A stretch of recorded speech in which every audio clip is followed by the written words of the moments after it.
cieux, l'autre encore trop inconnue, ou cette route qui monte. Reprenons la route. Par de nouvelles côtes, nous atteindrons Michelet, qui étage ses maisons le long de sa grande rue à 1085 mètres d'altitude, et d'où l'on découvre un paysage montagneux, barré au fond par les plus hauts sommets du Djurdjura, les crêtes de la Kouker et la pointe de l'Alla Khadidja. Michelet, chef-lieu d'une commune mixte de 80 000 habitants, règne sur les contreforts de la grande barrière montagneuse. Dernier centre sur la route des montagnes, Michelet aligne le long de ses bâtiments modernes ses spectacles pittoresques et contrastés, le palabre des vieillards et au pied de sa mairie, l'écolier devenu écrivain public.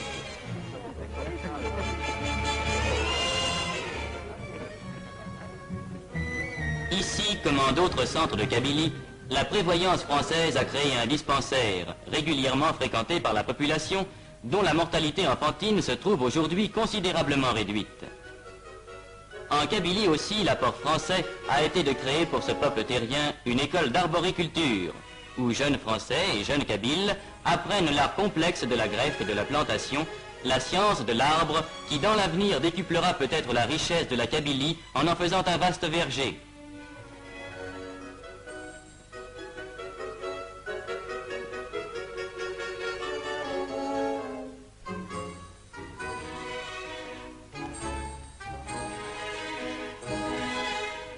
C'est près de Michelet que s'élève l'ouvroir d'Aït-Ichem, créé voici 50 ans à la demande du pacha d'Abdesselem et réservé aux fillettes kabyles. Chaque jour on les voit, ces fillettes vêtues de cotonnade à la mode du pays. Ces fillettes qui, pour la première leçon, ont appris la propreté physique, à qui l'on donne en même temps l'instruction et un métier. Car cette école, qui a fait dans tout le pays kabyle la renommée d'Aït-Ichem, est l'une des grandes réussites de l'apport français.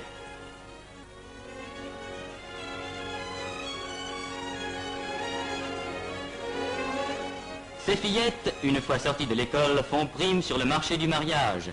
Elles parleront français et sauront, selon les meilleures techniques, tisser ces étoffes et ces tapis d'un dessin subtil et d'un art à la fois primitif et compliqué qui compte parmi les témoignages de l'art berbère.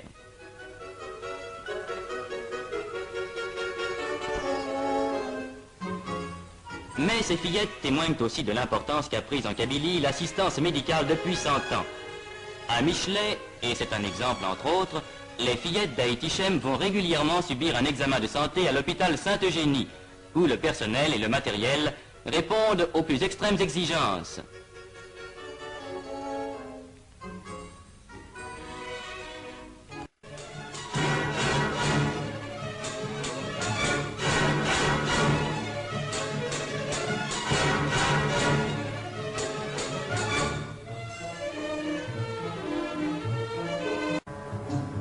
Déjà, la route qui permet les échanges, qui facilite les transports, a été le premier bienfait. Le Kabyle, enfermé dans ses montagnes et qui n'avait que des sentiers, en connaît maintenant le charme et l'utilité. Grâce à elle, les voisinages sont plus fréquents, les transactions plus commodes. Au pied même du Djurdjura, le marché de Djemma a vu croître ses échanges et sa clientèle habituelle. De bien loin, grâce à la route, affluent à Djemma les bergers des montagnes et les artisans des villages. Au milieu d'une forêt d'oliviers, au bord d'une rivière qui ne tarit jamais, le marché de Djemma mêle la foule bruyante des marchés de tous les pays autour des éventaires pittoresques. Le potier y étale sa vaisselle. Le tailleur y coud son vêtement, dans ce mouvement continuel de marée humaine, au son du marteau du maréchal qui ferre des mules à grands coups.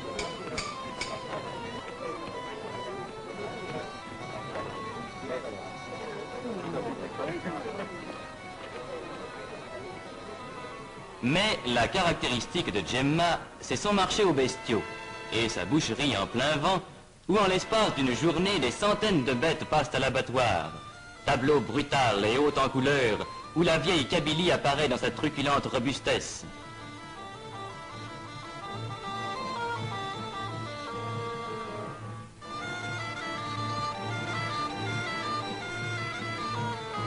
C'est là qu'avant le départ, on se régalera d'une brochette savamment découpée, savamment préparée, savamment cuite.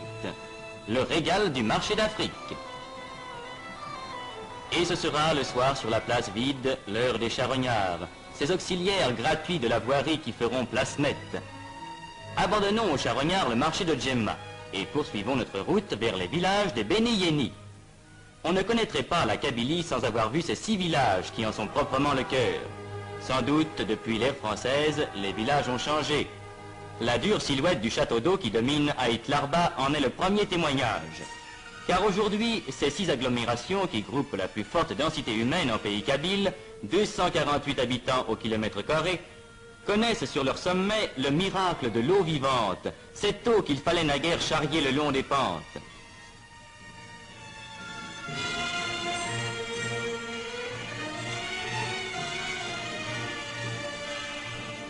Village de Beni Yeni, le centre de l'artisanat kabyle.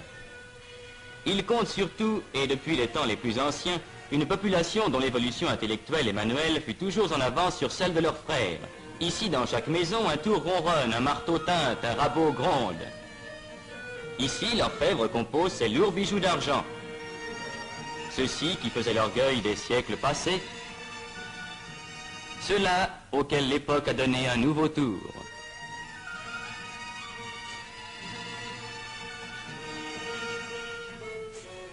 Là, l'ébéniste ajuste ses coffrets délicats incrustés de nacre ou d'ivoire, dont les dessins gardent le caractère d'un art particulier resté pur des apports étrangers.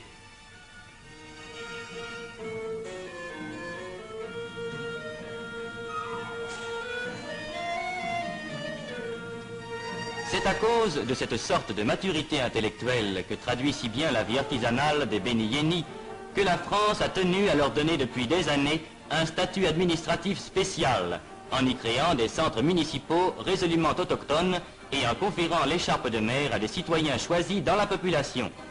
Cette innovation a depuis été grandement élargie, mais ce sera l'orgueil de la Kabylie d'avoir en Afrique du Nord donné les premiers musulmans saints de l'écharpe tricolore. C'est ainsi qu'on peut voir, comme au centre municipal de Tassaf Tougemoun, autour de son maire revenu de Paris après y avoir travaillé des années, un conseil municipal uniquement composé d'enfants du pays, examinant avec compétence les affaires de la commune, réglementant, décidant et statuant avec l'autorité sur l'administration communale.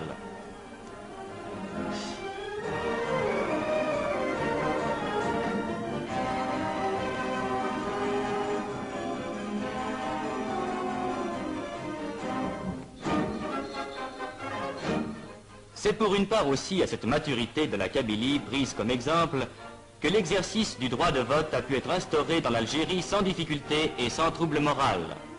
La démocratie est d'ailleurs depuis toujours dans les usages et dans la vie du pays, et il n'est pas inutile de rappeler que les Kabyles ont de tout temps vécu au milieu de leurs montagnes dans l'usage journalier des règles de la vie démocratique. À ce peuple évolué, la vie française se devait d'apporter les bienfaits exigés par l'intelligence. C'est pourquoi, dès 1883, cette école, la plus vieille école française d'Afrique, s'élevait à Taourirt Mimoun. Vieux mur où depuis plus de 60 ans sont passées plusieurs générations de Kabyles et où sans conteste s'est forgé dans les âmes des enfants qui y passèrent le vrai sentiment de la solidarité française.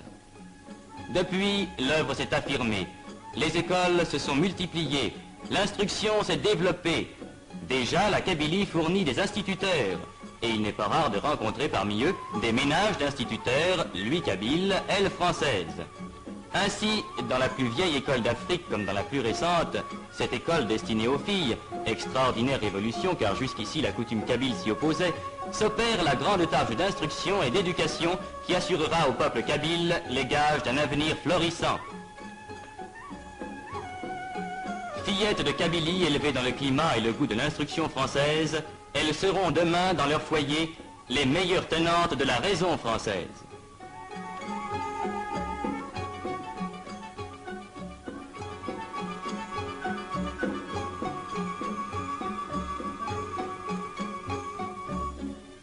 Maintenant, sur cette route qui gravit toujours la montagne, quel dernier spectacle réserve la Kabylie?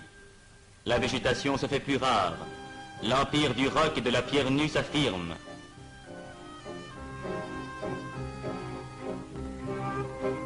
Un dernier village perdu dans sa montagne qui allonge ses toits étrangement plats, prescience d'un autre monde. La montagne toujours plus rude, toujours plus sèche. Et tout à coup, au détour de la route, cette caravane qui a passé l'école et qui vient du désert.